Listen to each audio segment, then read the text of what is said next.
ladies and gentlemen, welcome back to the Lakeland Vale Let's Play series with me, CWATTYESO.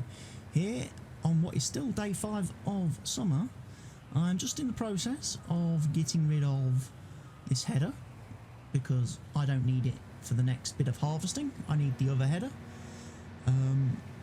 We've done the wheat header, which is our only grain crop, cereal crop for the year, because I didn't realise when I seeded the canola at the start of the year, it doesn't actually grow till the end of the year, so I'm not going to get to harvest the canola in year 1, I don't think. What I will do is leave this here. I don't plan on returning it to the store just yet, because I'm probably going to hang on to it and see if I can't get some harvest contracts later on in the year when the other farmers' fields catch up and they start playing ball. I sold 10 straw bales in the last episode. After doing the harvest, I did the wheat harvest on field 1. I then baled the straw. I say some of them have gone into storage. 16 went into storage, 10 got sold. I didn't get a lot of money for selling them, which was a bit of a shame. Seasons kind of did the dirty on me there, because of course you can't see the price of straw and hay and grass, sadly. So sold bales 5,928, nearly 6,000, so it was just under $600 for a bale, which isn't brilliant pricing, I must admit. Bearing in mind, I'm not playing on stupid hard economy mode this series. I'm just playing on like regular, I think. I'm playing on regular. Just quickly check that actually. Yeah, normal economic difficulty. So prices, the straw and hay, nah, not great. Plus, there's only 2 places I can sell straw and hay on the map. Either the farm wool sales or the animal dealership. They're the only 2 places that will buy it. There is the global company market, but I can't see the price of that in-game, which makes it a bit of a lottery. If you're going to deliver it there, you might deliver it there and find out that there's not a great demand from players for straw at that point, so you don't get very good prices. We will see. We'll have to experiment a little bit as we go forwards. But anyway, I get to do the corn harvest this time. Gonna be nice.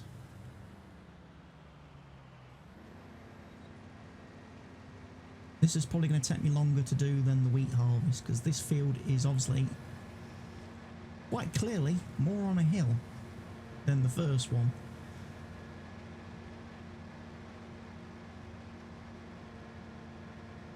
And I didn't lease this harvester with the highest engine, highest engine mode available. I tried to keep my costs down a little bit,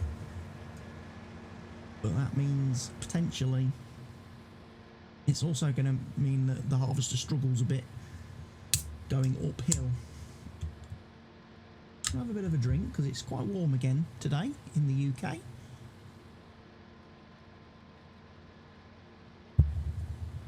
If you've been watching the last few videos closely, you'll notice I am recording them all on Tuesday the 16th of April, which means I've been talking for quite a long time and I'm starting to get a little bit dry-throated. And I'm also missing crop, and that's never good. It's one of the reasons why I generally don't harvest in first person.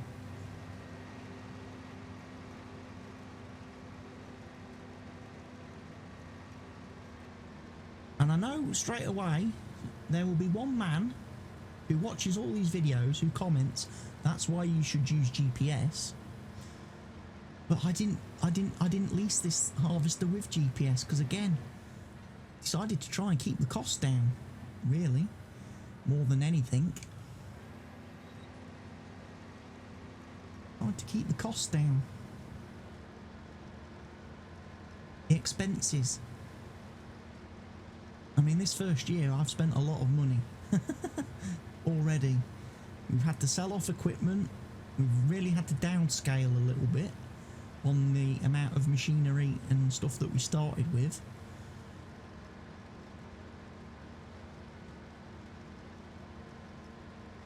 I've placed a lot of stuff. I mean, the good thing is at the moment we've not taken any kind of loans. We're not in any kind of debt to the bank. That's okay at this point.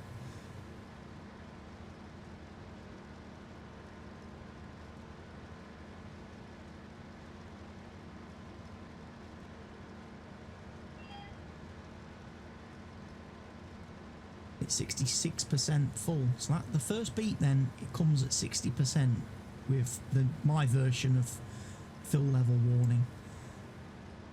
I think when I hit 90% or 95%, that's when I get the second beep, and that's when the beacon lights get turned on automatically. So I've got some kind of indicator that I'm getting to the point where I need to stop and empty. Because obviously sometimes I turn the hood off when I'm doing these jobs, so I don't have the fill level in the bottom right corner to keep an eye on. But I'm doing this harvest with the hood on, because I want to see how much corn I'm going to get.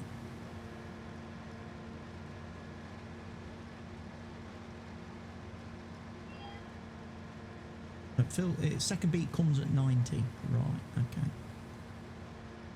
Warns me, lets me know.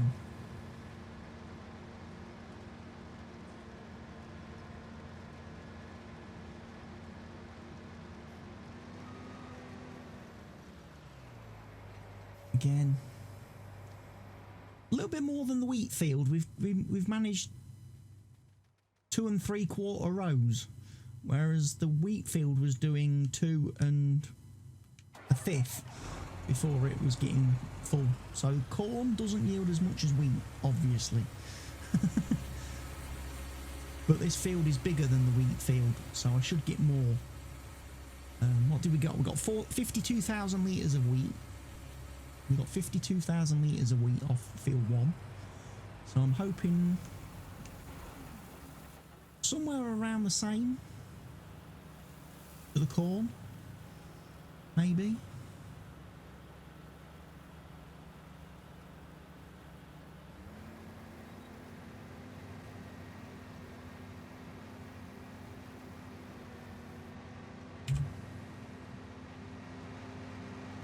Just grab a screenshot of that, pipe in,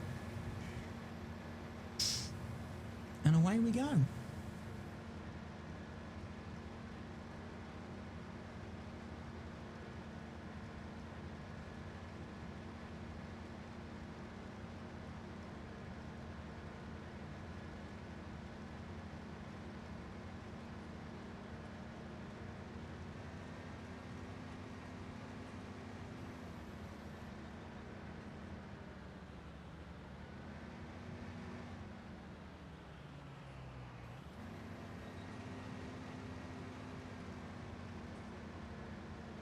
After this is done, we're going to have 2 fields that we can fertilise and subsoil again straight away, and then get seeded before we have, hopefully, the sunflowers need harvesting, and before the other farmers come along and start wanting contracts. They're all still fertilising at the minute, so I think they're well off. There is now a transport contract, which is nice. I might have a look at maybe, because I've got my little trailer. If there are days when I'm kind of struggling for things to do, like I was the other day when the rain kind of postponed the harvest, I could do some transporting jobs. I could go get some collect some pallets for people and move them to another location for them. You know, just gives me something to do for a few minutes. It won't make me a billionaire.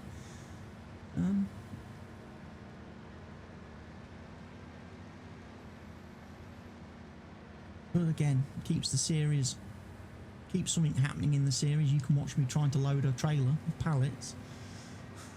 With the derpy physics that this game has.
Right, I know I'm only 84% full at this point, but I'm going to empty here because if I don't, the pipe's going to be in the crop coming down the next row.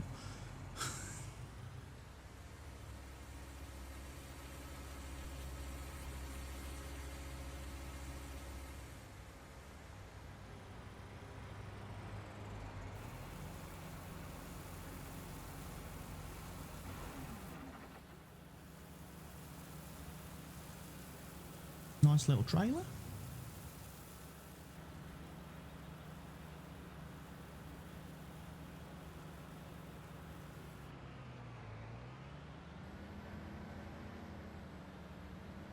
You know what? I am liking this combine. I am liking this combine. This 70 modded 7240 is a nice little mod, and it's on the mod hub. It's available in game. It's not from like any third-party website or anything. You can download this one in game. I do like it. I like the option that I can choose what length pipe to put on it. That's quite useful. I like the fact I've got a couple of engine choices. And I like the fact you've got a range of tyre options or tracks or anything like that. You can have it in US or European configuration. I've got it in US. Obviously, because this is a US map. The only thing missing from it is capacity upgrades, which is not terribly important. I think this thing holds about 16,000 litres, which isn't small. Okay, it's not up there with the Lexion or the Agco, but it's not small. Obviously, the two new John Deere mods that came out recently on the mod hub, the S600 and the S700, they've got some capacity upgrade options which can make them pretty big.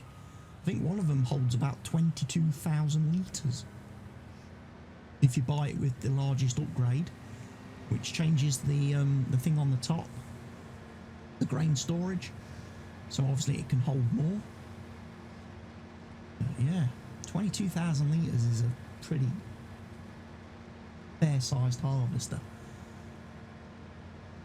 Maybe down the road in the series when Delores owns some more fields, some bigger fields, and we are obviously harvesting a lot more volume, we may need bigger harvesters. But right now, at this stage in her time on this map, this machine is more than big enough for what I need to do, because I've literally only got these 4 fields to worry about.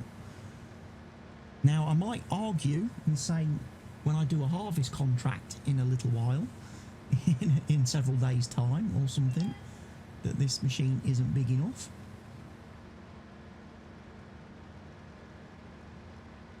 Especially if we start doing some of the fields like 11 or 19, or we get jobs to do some of those, or 23. You know, suddenly when I'm doing those contracts, I might start thinking to myself, you know what? This is a bit small. Now, obviously, because we've planted corn, this field's going to probably want lime spreading.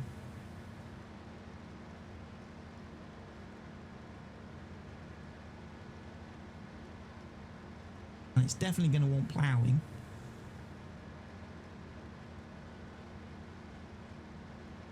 And that's something I haven't bought yet. I haven't got any lime.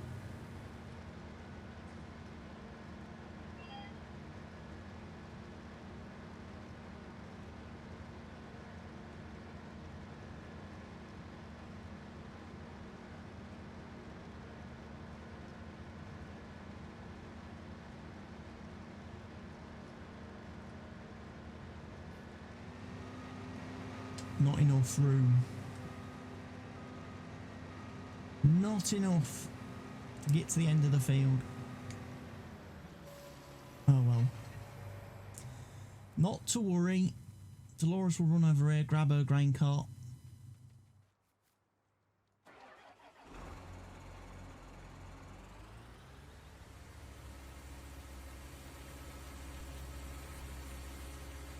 like I say, first year, not using any AI workers, not using any course play or anything like that. So no need to panic. I don't even know if I've got the AI extension mod activated. Oh, I have. Trouble is, I don't really know how all this works at the moment, because there's that menu,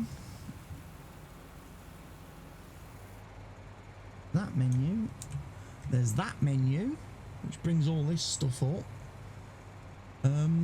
So at this moment in time, I don't really know much about the AI extension mod, which apparently makes the in-game workers smarter and less idiotic, but I've never used that mod before. I did have a brief try of it on this.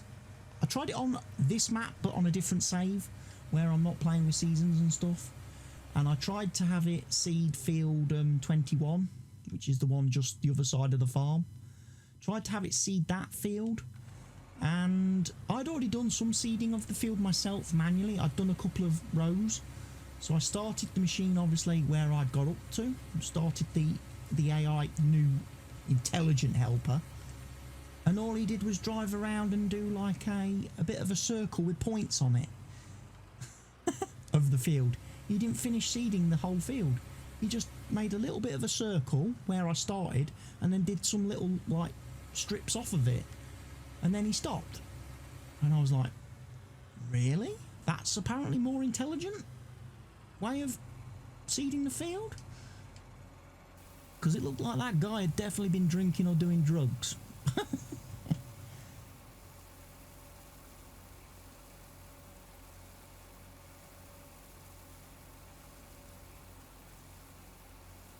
So yeah, I don't really know much about the AI extension mod. I've not used it before.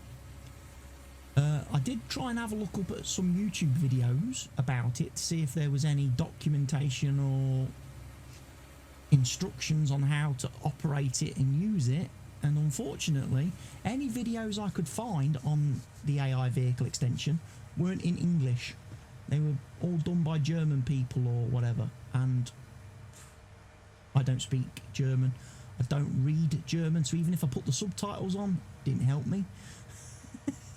So I was kind of like, kind of a bit snookered here.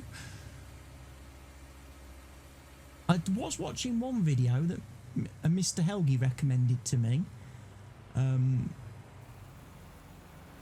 watch, with the guy whose video I watched about the global market mod. However, I don't think Mr. Helgi noticed, but halfway through the video that the guy was doing, apparently using AI extension, he actually switched and was using auto drive, which is a mod very similar to course play, in that you can create courses around the map for vehicles to drive automatically at the press of a button, and he was using that, which made it even more confusing to follow, because it looked to me like he'd started using AI extension, couldn't do what he wanted to do with it, so switched to a different mod mid-video. And I think Mr. Helgi thought he was just using the one mod. So I was kind of looking at that and thinking, is AI extension that good? Or am I better off just using courseplay? I know Mr. Helgi's complaint with courseplay is that when you press the button to bring up the menu, it's quite small. When you press the right mouse button, that window is quite small. And because of compression when you're rendering videos and stuff on YouTube, it's probably not very clear. And a lot of people who do videos and use courseplay are click, click, click, click, click so fast, and they don't explain what they're doing, that it frustrates the person watching the video. I can fully understand that and agree with that. I think as long as you're explaining as a video maker, chuck the controller on the floor. If you explain what you're doing as you're doing it, and maybe again as a video creator, maybe in the videos where you are programming courseplay, you just make that you just zoom in on that box for a minute, just so that the viewers can see exactly what you're clicking and what you're doing and why, it would make it a bit more interesting for the viewers.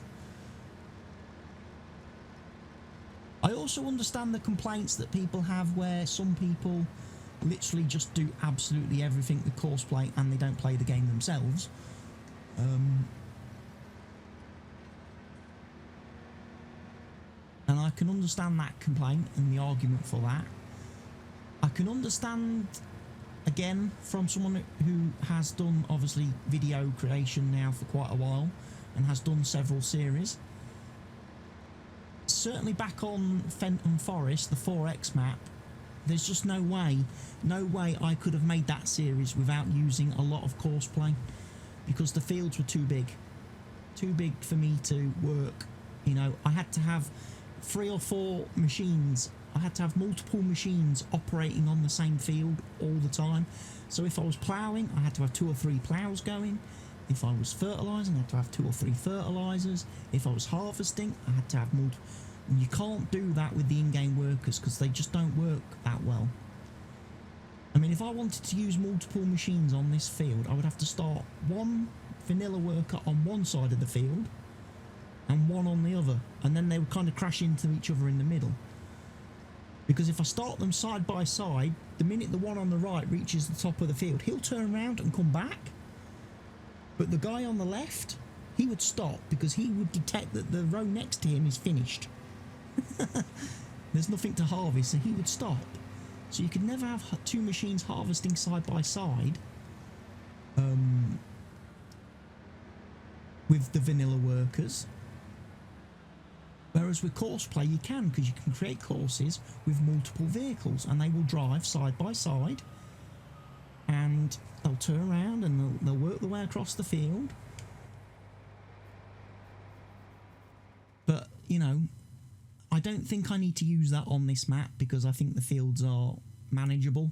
They're not terribly massive. Field 19, possibly. There could be an argument for that I might need to employ a couple of vehicles if I was ever working that field. But it's going to be a long while before I get there because that field is ridiculously expensive. I'm actually still not sure where to expand to because everything is pricey as flip.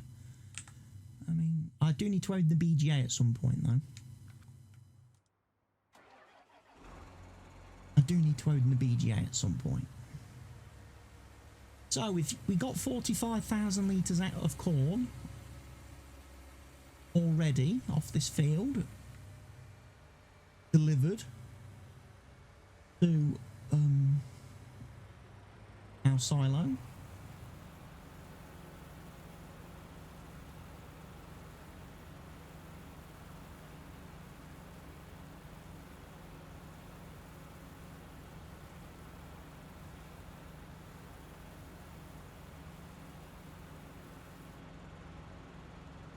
$60,011 litres. 60,011 litres is what we got. Not bad. Not bad. So again, if I'm practicing the rule of 50%, that would be 30,000 litres of corn that I would be looking to sell when the corn is at a good price.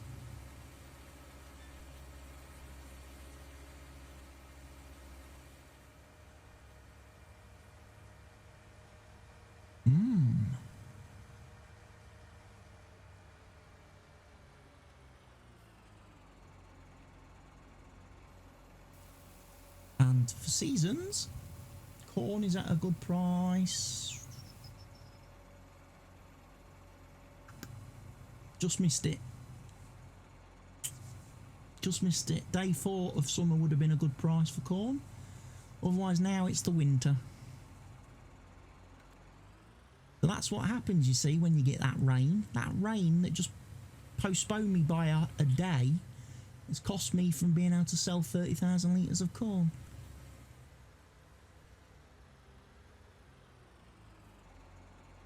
I'm going to leave that there. Obviously the next piece of equipment that I want or need will be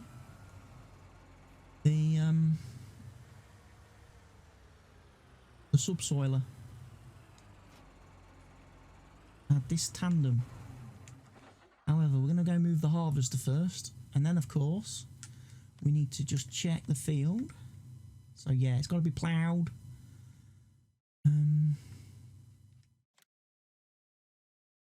We don't have to spread lime yet.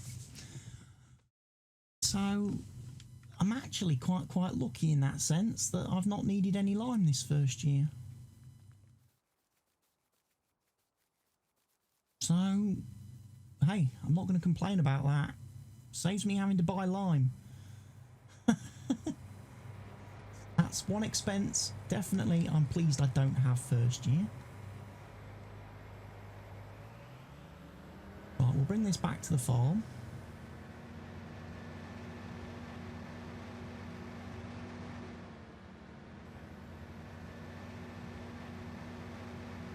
Because we are done for now with the harvesting.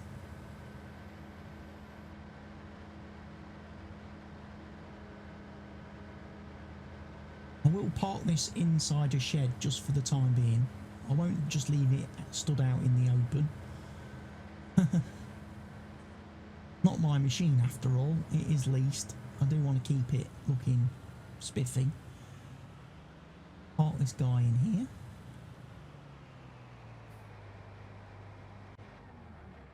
And I think that is probably going to do us for today's episode. I appreciate the fact I went long in the last one. So today, if I can make this episode shorter, it averages itself out a bit, doesn't it? And then that means as well, Delores can have a bit of an early night.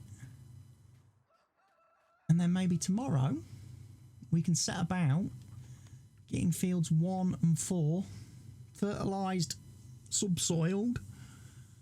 And then we can start looking at reseeding. And then we get to test out our machine again, our seeder, which I have had a little bit of a play with in terms of editing it to see if I can actually get it to use the fertiliser. Obviously that does not have fertiliser anymore by itself, it only has seed. I took the tank off, which, as Mr. Helgi has now pointed out twice on 2 videos, makes more sense when I'm doing contracts to not do fertilising, because the customer isn't paying for fertiliser, they're only paying for the seeding. I mean, technically they're not paying for the seed either, but, you know, nothing you can do about that. But hey, if I'm not spending money on seed and fertiliser when doing contracts, that's more profit for me. But obviously when we're doing our own fields, we need to hook that up to that, because that's got our fertiliser in it as well as more seed. Anyway, like I said, this video is going to be shorter today. I hope you've enjoyed it. We've done the corn harvest. I hope you'll click the like on the video. I hope you'll subscribe if you're not doing so already. I hope you'll leave me some comments and feedback and suggestions and stuff in the section down below. And I hope you'll continue to share these videos wherever you see fit with whoever you see fit. I've been CWATTYESO. This has been the Lakeland Vale Map by Stevie. Goodbye for now.